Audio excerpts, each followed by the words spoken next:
Hello, and welcome to Vox Herald, your trusted source for the stories shaping Canada today. I'm your host, San Juan, and I'm thrilled to be with you as we dive into a pressing issue hitting close to home for many in British Columbia. Today, we're talking about the Izman Creek wildfire burning north of Lytton, which has grown to 155 hectares and remains out of control. This blaze is not just a fire, it's a challenge to communities still recovering from past disasters, a test of our wildfire response, and a reminder of the climate realities we face. Stay with us as we unpack what this means for Lytton, the province, and all Canadians. Let's get started. Let's set the scene. On Canada Day, July 1st, a wildfire sparked near Izman Creek, just north of Lytton, British Columbia. By Thursday, July 3rd, the BC Wildfire Service reported that the fire had grown to an estimated 155 hectares. That's about 25 hectares more than earlier estimates.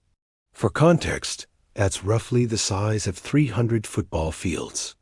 This is the only wildfire of note in the province right now, but its impact is significant, especially for a community like Lytton, which is still rebuilding after the devastating 2021 wildfire that destroyed much of the village. What makes this fire particularly striking is how it started. According to RCMP Senior Media Relations Officer Chris Clark, a blaze was accidentally sparked when a wheel fell off a trailer. A small mechanical failure has now led to a major response with 3 unit crews, 2 structure protection crews, 1 initial attack crew, and 2 helicopters on the scene. The fire is classified as Rank 2, meaning it's a visible surface fire. With a slow rate of spread, but don't let that fool you, it's still out of control, and the situation remains dynamic.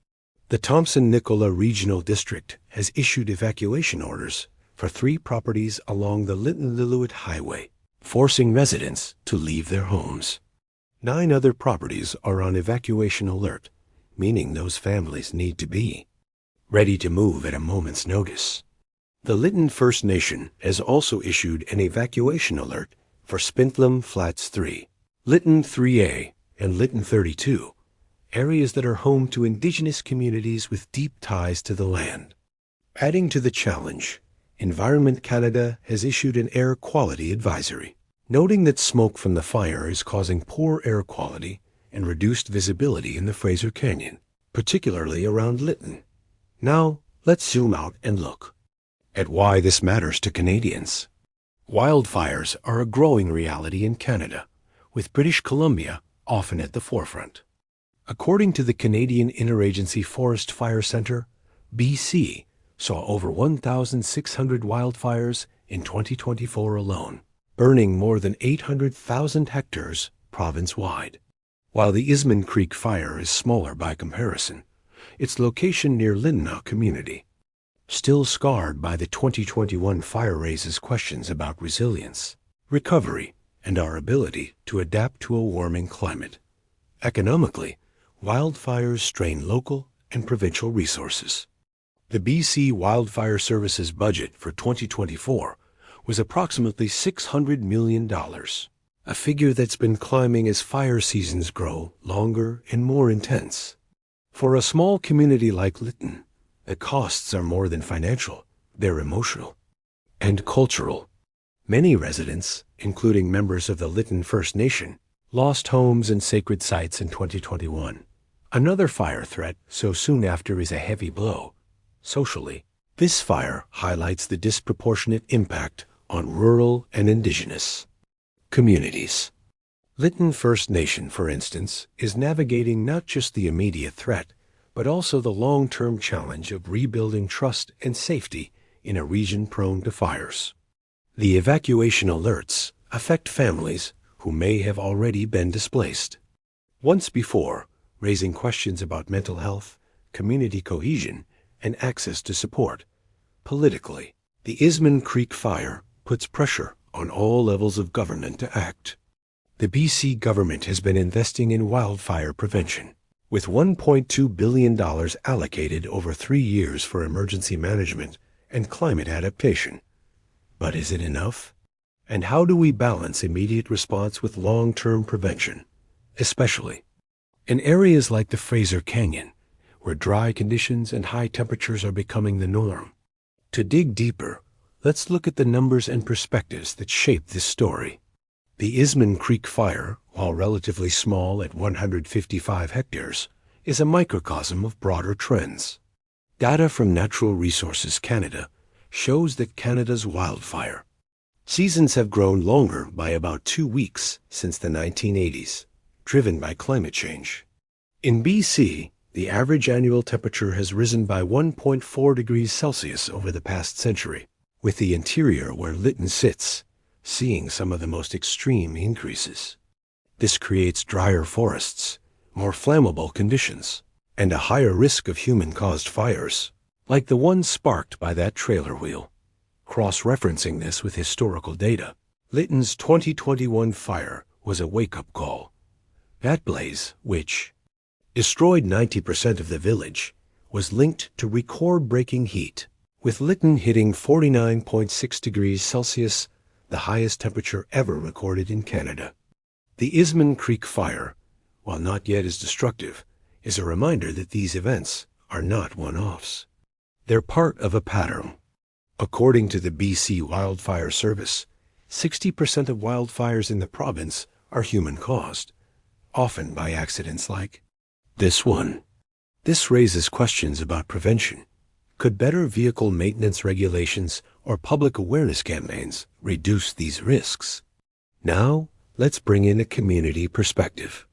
The Lytton First Nation, whose members are under evacuation. Alert has a unique stake in this.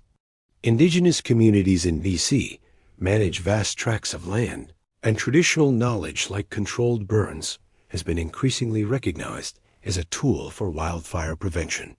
A 2023 report from the First Nations Emergency Services Society highlighted how Indigenous-led fire management could reduce wildfire risks by up to 30% in some areas.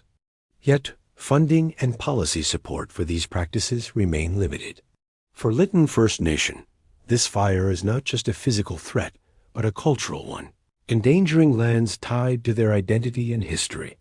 On the economic front, the impact on Lytton's small businesses and tourism is worth noting. The Fraser Canyon is a draw for outdoor enthusiasts, but wildfire smoke and road closures, like those along the Lytton-Lillooet Highway, can deter visitors. A 2022 study by Destination BC estimated that wildfires cost the province's tourism sector $1 billion annually in lost revenue. For a community like Lytton, still rebuilding its infrastructure, this is a setback you can ill afford. Finally, let's consider the social lens. Evacuations are traumatic, especially for families who've faced them before. The Canadian Red Cross, which supports evacuees, reported in 2024 that mental health services for wildfire-affected communities are stretched thin. For rural areas like Lytton, access to these services is even harder. Add to that the air quality advisory, which poses health risks, particularly for elders, children, and those with respiratory issues. Environment Canada's data shows that wildfire smoke contributes to thousands of premature deaths annually in Canada, a hidden cost we can't ignore. That's today's deep dive into the Izman Creek wildfire and its ripple effects across Lytton and beyond. For Canadians, this story is a reminder of the challenges we face as climate change intensifies and the importance of supporting communities on the front lines.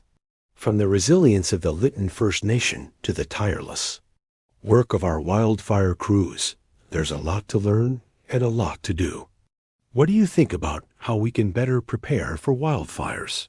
Share your thoughts with us on X at Vox Herald.